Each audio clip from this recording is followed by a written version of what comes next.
உந்தன் கூட்டில் இருந்து வெளியில் வந்து பாடு.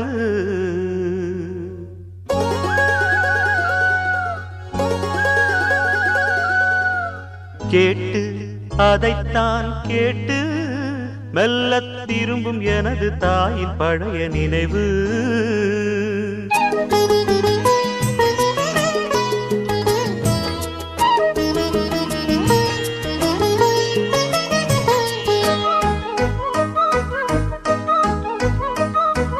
குயிலே இளமாங்குயிலே உந்தன் கூட்டில் இருந்து வெளியில் வந்து பாடு. கேட்டு அதைத்தான் கேட்டு மெல்ல திரும்பும் எனது தாயின் பழைய நினைவு.